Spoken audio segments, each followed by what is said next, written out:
조인섭 변호사의 상담소.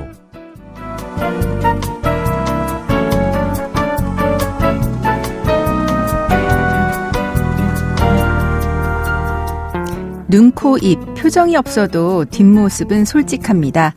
뒷모습에는 참아내고 견뎌내면서 쌓아올린 수많은 시간이 있기 때문이죠. 하지만 정작 찬찬히 봐주는 사람이 많지는 않은 것 같아요. 누군가의 안부가 궁금하다면 한 번쯤 그 사람의 뒷모습을 유심히 바라보시면 어떨까요? 당신의 뒷모습이 남긴 무수한 이야기를 들여다보고 싶습니다. 조인섭 변호사의 상담소 지금 문을 열겠습니다.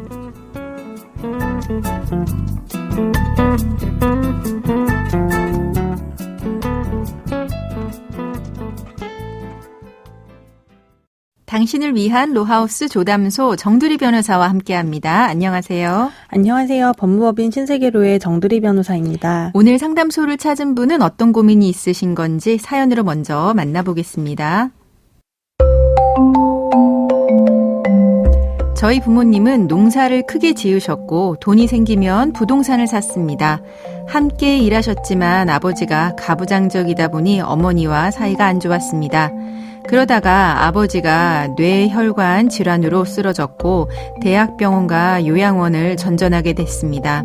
아버지의 병간호는 주로 제가 했고 남동생과 어머니는 병원에 잘 찾아오지 않았습니다. 시간이 지날수록 아버지의 증세는 점점 안 좋아졌습니다. 아버지는 의사 표현을 제대로 못했고 가족들을 알아보지 못하더니 인지 능력이 없는 채로 병상에서 돌아가셨습니다. 장례를 치른 뒤 상속 절차를 알아보다가 부동산이 많았던 아버지의 재산이 아파트 한 채만 남기고 사라진 사실을 알게 됐습니다. 예금도 거의 남아있지 않았습니다. 피상속인 재산조회를 통해서 알아봤습니다. 아버지가 생전에 여러 부동산을 남동생에게 증여했고 그 사이 부동산 시세가 꽤 올랐다는 것도 알게 됐습니다. 그뿐 아니라 올케에게 수억 원의 돈이 이체된 것도 발견했습니다. 불현듯 예전에 있었던 일이 떠올랐습니다. 남동생 부부가 아버지의 인감과 주민등록증 통장을 가져가서 돌려주지 않았었죠. 저는 어머니와 남동생을 상대로 법원에 상속재산 분할 심판을 청구했습니다. 그러자 어머니는 아버지와 함께 농사를 지었고 자녀 양육, 시부모 부양을 했다면서 50%의 기여분이 인정되어야 한다는 기여분 결정 청구를 했습니다.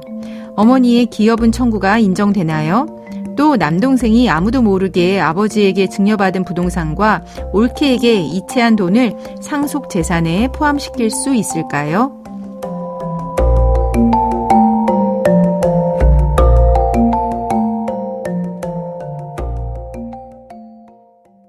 조인섭 변호사의 상담소 상속재산에 관한 문제였습니다.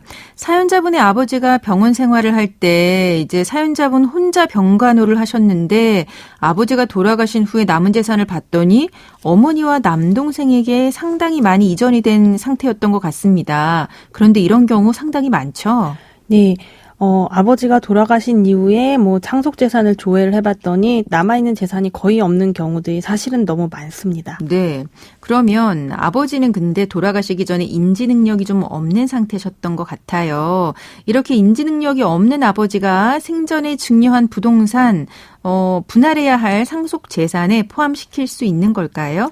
네, 상속재산 분할 심판 청구는 공동상속인 사이에서 분할의 협의가 이루어지지 않는 경우 가정법원에 청구하는 분할 방법입니다. 네. 상속재산을 분할하려면 무엇이 상속재산인지가 특정돼야 하는데요.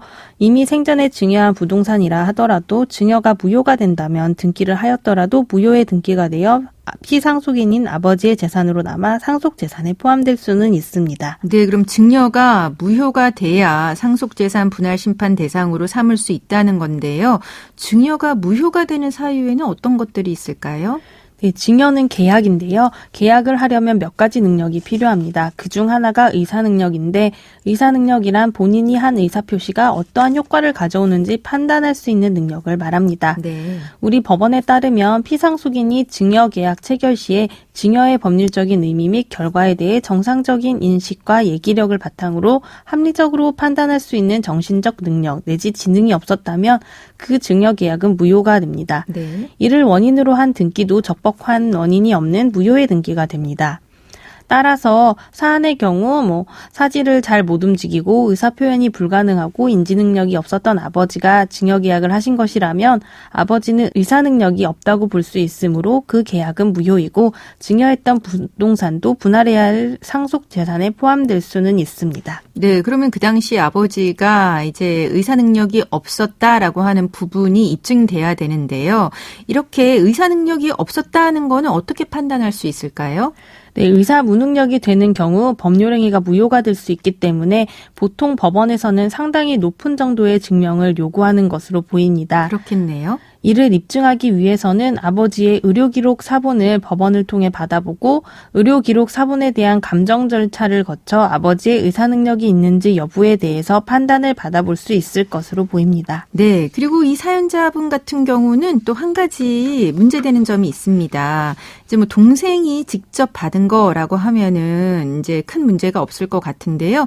그 배우자가 가져간 돈도 이렇게 상속재산 분할할 때 같이 포함시켜서 분할할 수 있는 걸까요? 네, 상속재산 분할 심판 청구에서 구체적인 상속분을 정하려면 간주상속재산이라는 것을 계산하게 됩니다. 간주상속재산은 말 그대로 상속재산으로 간주하여 상속분 계산의 근거가 되는 재산을 의미하는데요. 네. 간주상속재산은 피상속인의 상속 개시 시의 상속재산에서 특별수익이라는 것을 더하고 여기에서 기여분을 빼서 계산하게 됩니다. 간주 상속재산이 정해지면 이를 법정 상속분으로 나눠서 구체적 상속분을 결정합니다. 네. 네, 우리 민법에서는 공동 상속인 중에 피상속인으로부터 재산의 증여 또는 유증을 받은 자가 있으면 그 수중 재산이 자기의 상속분에 달하지 못할 때 그 부족분의 한도에서 상속분이 있다고 규정합니다. 결국 상속인 간의 공평을 기하기 위해서 공동 상속인이 피상속인으로부터 상속분을 미리 받았다고 보이는 경우라면 이를 특별수익으로 보고 구체적 상속분을 정할 때 참작하는 것입니다. 예를 들면 아버지가 누나에게 생전에 증여한 결혼준비자금, 독립자금 등도 경우에 따라서는 특별수익이 될 수 있습니다. 네, 그러니까 아버지가 살아 생전에 이제 자녀들 중에 이제 한쪽에만 이제 돈을 많이 주거나 한 경우에도 그것도 다 포함해서 상속재산 계산해야 한다는 거죠. 그럼 사안의 경우는 어떻게 될까요? 네, 사안의 경우 공동 상속인인 남동생이 아니라 그의 아내에게 수억 원의 돈이 이체되었는데요. 원칙적으로는 특별수익이 될 수 없습니다. 네. 그러나 우리 판례는 실질적으로 피상속인으로부터 상속인에게 직접 증여된 것과 다르지 않다고 인정되는 경우 상속인의 직계비속, 배우자, 직계존속 등에게 이루어진 증여나 유증도 특별수익으로서 이를 고려할 수 있다고 봅니다. 사연자의 경우 남동생의 아내가 아버지로부터 받은 돈이 수억 원이라는 점, 아버지가 쓰러진 이후부터 지급되었다는 점, 사연자와 형평성을 고려하여 남동생이 직접 받은 돈이 아니라 그의 아내가 받은 돈이라고 해도 이를 남동생의 특별 수익으로 평가할 수 있을 것으로 보입니다. 네, 그렇다면 그 남편을 이제 간호했다라고 하는 부분도 기여분으로 인정될 수가 있을까요? 네, 민법은 공동 상속인 중에 피상속인을 특별히 부양하거나 피상속인의 재산 유지 또는 증가에 특별히 기여한 자가 있을 때 그 기여자에게 기여분을 인정합니다. 공동 상속인 중에서 기여자가 있는 경우에는 상속 개시 당시에 피상속인의 재산가액에서 기여분을 공제한 것을 상속재산으로 보고 법정 상속분에 따라 산정한 상속분을 각자의 상속분으로 합니다. 이때 기여자의 경우에는 기여분을 가산해서 상속분을 계산하는데요. 배우자가 장기간 피상속인과 동거하면서 피상속인을 간호한 경우나 동거 및 간호에 따른 무형의 기여행위를 기여분으로 인정하는 요소 중 하나로 적극적으로 고려할 수 있습니다. 네. 다만 이러한 경우 배우자에게 기여분을 인정하려면 배우자의 동거, 간호, 부부 사이의 1차 부양 의무를 넘어서 특별한 부양에 이르는지 여부, 공동 상속인들 사이의 실질적인 공평을 도모하기 위해서 배우자의 상속분을 조정할 필요가 있는지 여부를 가려서 판단하게 됩니다. 네, 그럼 사연자분의 경우는 어떻게 될까요? 네, 사연자의 어머니께서 부부 사이의 제1차 부양 의무 이행을 넘어서 아버지를 특별히 부양하였다고 보기 어려운 경우로 보이는데요. 어머니의 기여분 청구는 기각될 가능성이 큽니다. 네, 그럼 지금까지 상담 내용을 정리해보자면 인지능력이 없는 아버지가 생전에 증여한 부동산이라고 하더라도 그 증여가 무효가 된다면 상속재산에 포함이 될 수 있습니다. 아버지가 증여를 할 당시 정상적인 의사 능력이 있었는지가 이제 중요한데요. 의료기록 확보와 감정 절차를 통해서 입증하셔야 됩니다. 그리고 올케가 아버지로부터 생전에 받은 돈은 원칙적으로 상속재산 분할 심판 대상이 되는 건 아니지만요. 피상속인 아버지와의 관계를 고려할 때 남동생의 특별 수익으로 평가를 해서 전체 상속재산에 포함을 시킬 수 있다고 봅니다. 그리고 어머니가 아버지를 특별히 부양했다라고 보기 어려운 경우에는 어머니의 기여분 청구는 기각될 가능성이 있다라고 알려드렸습니다. 지금까지 법무법인 신세계로의 정두리 변호사와 함께했습니다. 감사합니다.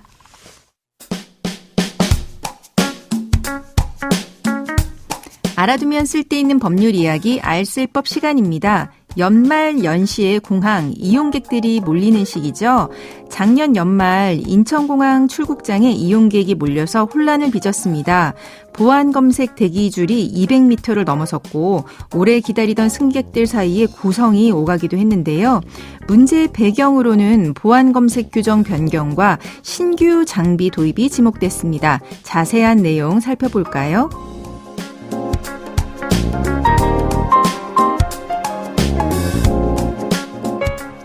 작년 12월 6일부터 보안검색 규정이 변경되고 신규 장비가 도입됐습니다. 굽 높은 신발을 신은 승객은 신발을 벗고 엑스레이를 통과해야 합니다. 게다가 새로 도입된 신규 장비는 예전보다 더 많은 인력을 필요로 해서 운영이 지연된 거라고 하는데요. 이런 상황은 예측이 가능했기 때문에 인력 확충 등을 일찌감치 서둘러야 했다는 지적이 나왔습니다. 국토교통부는 승객 증가가 예측 가능했음에도 혼란이 발생한 배경을 조사하겠다며 운영 실태 점검에 나설 계획입니다. 다가올 설 연휴에는 좀 더 효율적으로 운영돼서 불편을 겪는 승객이 줄었으면 좋겠습니다. 조인섭 변호사의 상담소, 조담소는 언제나 당신과 함께합니다. 끝곡으로 슈 톰슨의 Sad Movies 들려드리면서 저는 이만 인사드립니다. 지금까지 로이어 조인섭이었습니다.